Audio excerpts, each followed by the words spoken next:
शाहवीज उन दिनों एक अजीब सी बेचैनी का शिकार था और उसकी इस बेचैनी की वाहिद वजह अनाबिया थी, जिसके जादू ने उसे बड़ी तरह जकड़ लिया था।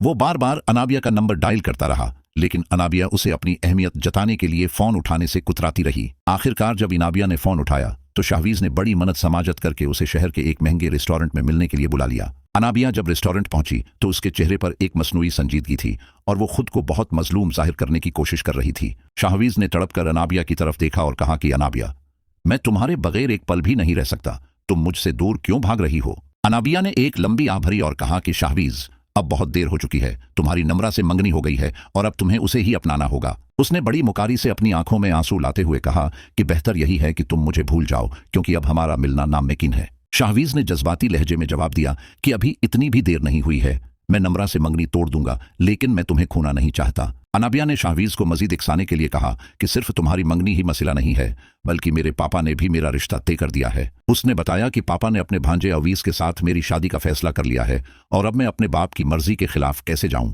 अनाबिया ने शाहवीज को एक और भयानक सच बताया कि हमारे घर की मुलाजमा की बेटी मरियम और अवीस एक दूसरे को पसंद करते हैं। ये सुनते ही शाहवीज के जहन में एक शैतानी मंसूबा आया और उसने अनाबिया के करीब होकर सरगोशी में एक मशूरा दिया। शाहवीज ने कहा कि अनाबिया, अगर तुम घर वालों के सामने यह साबित कर दो कि मरियम और अवीस का आपस में चक्कर चल रहा है तो तुम्हारी जान छूट जाएगी। उसने समझाया कि जब तुम्हारे पापा को पता चलेगा कि अवीस एक मुलाजमा की बेटी में दिलचस्पी रखता है तो वो तुम्हारा हाथ उसके हाथ में कभी नहीं देंगे। शाहवीज का मशूरा था कि अगर अवीस खुद सबके सामने एतराफ कर ले कि वो मरियम से शादी करना चाहता है तो अनाबिया का रास्ता साफ हो जाएगा। अनाबिया पहले तो गहरी सोच में डूब गई, लेकिन फिर उसके चेहरे पर एक मुस्कुराना मुस्कुराहट फैल गई कि उसने पहले ये क्यों नहीं सोचा था। अनाबिया ने शाहवीज से कहा कि शाहवीज, तुम्हारे जहन में ऐसा जबरदस्त ख्याल कैसे आया? वाकई यही एक तरीका है जिससे मैं इस बोझ से आजाद हो सकती हूँ। लेकिन अनाबिया के दिल में मरियम के लिए जो नफरत थी वो सिर्फ इस रिश्ते के टूटने तक महदूद नहीं थी। अनाबिया ये तो चाहती थी कि अवीस से उसकी जान छूट जाए, लेकिन वो ये हरगिज़ बर्दाश्त नहीं कर सकती थी कि मरियम की शादी अवीस से हो। उसके नज़दीक मरियम एक हकीर मुलाजमा की बेटी थी और अगर वो इस घर की बहू बन जाती तो वो अनाबिया की बराबरी करने के काबिल हो जाती। अनाबिया का तकब्बुर उसे ये सोचने पर मजबूर कर रहा था कि मरियम उस घर की बहू बनकर कभी उसके सामने सर उठाकर न चल सके। वो चाहती थी कि मरियम और अवीस का नाम इस तरह उछाला जाए कि मरियम की पूरे खानदान में रसवाई हो और उसे घर से निकाल दिया जाए। अनाबिया का असल मकसद ये था कि अवीस खुद मरियम का नाम लेकर बदनाम हो जाए और मरियम को एक बदकिरदार लड़की साबित करके धक्के देकर निकाला जाए। अनाबिया का असल मकसद ये था कि अवीस खुद मरियम का नाम लेकर बदनाम हो जाए। अनाबिया का असल मकसद ये था कि अवीस खुद मरियम का नाम लेकर बदनाम हो जाए और मरियम को एक बदकिरदार लड़की साबित करके धक्के देकर निकाला जाए। शाहवीज अनाबिया की इस अंदरूनी जलन से बेखबर था और वो सिर्फ अनाबिया को हासिल करने के लिए इस घटिया साजिश में उसका साथ दे रहा था। अनाबिया अब घर वापस आकर एक ऐसे मौका की तलाश में है जहां वो मरियम और अवीस को एक साथ देख सके और उनका तमाशा बना सके।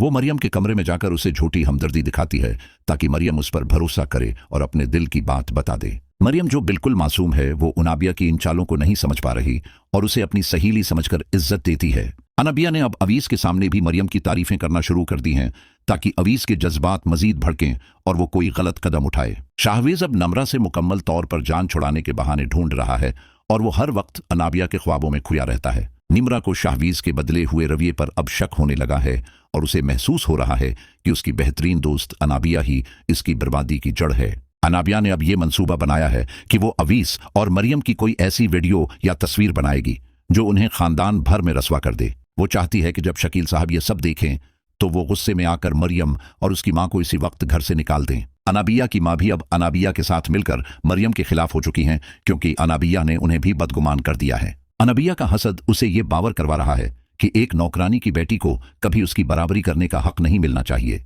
शाहवीज अब रेस्टोरेंट से निकलने के बाद इसी इंतजार में है कि कब अनाबिया ये धमाका करेगी और वो उसे अपने घर ले जाएगा।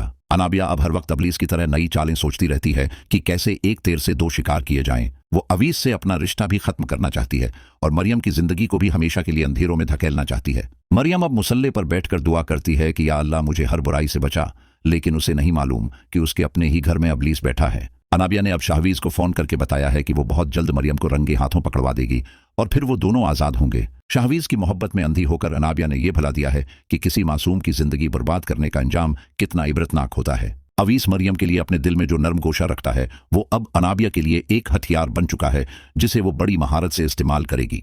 अनाबिया का तकब्बुर और शाहवीज की होश मिलकर एक ऐसा तूफान खड़ा करने वाले हैं जिसमें कई बेगुनाह लोग बह जाएंगे। आने वाली अक़सात में हम देखेंगे कि क्या अनाबिया अपनी उस घटिया चाल में कामयाब होती है या कुदरत उसे खुद उसके जाल में फंसा देती है। नम्रा का क्या बनेगा जब उसे पता चलेगा कि जिस शाहवीज के लिए वो इतनी खुश थी वो उसे छोड़कर उसकी दुश्मन से मिल चुका है। मरियम की पाकदामनी और अनाबिया की अबलीसी फितरत अब आमने सामने हैं और इस जंग का अंजाम बहुत ही सनसनीखेज होने वाला है। शकील साहब का रद्दामल क्या होगा जब उनकी अपनी बेटी उनके सामने मरियम का किरदार अछालेगी और अवीस का रिश्ता तोड़ने की बात करेगी। कहानी अब एक ऐसे मोड़ पर है जहां हर किरदार का असल चेहरा बेनकाब होने वाला है और अबलीस की जीत फिलहाल यकीनी लग रही है।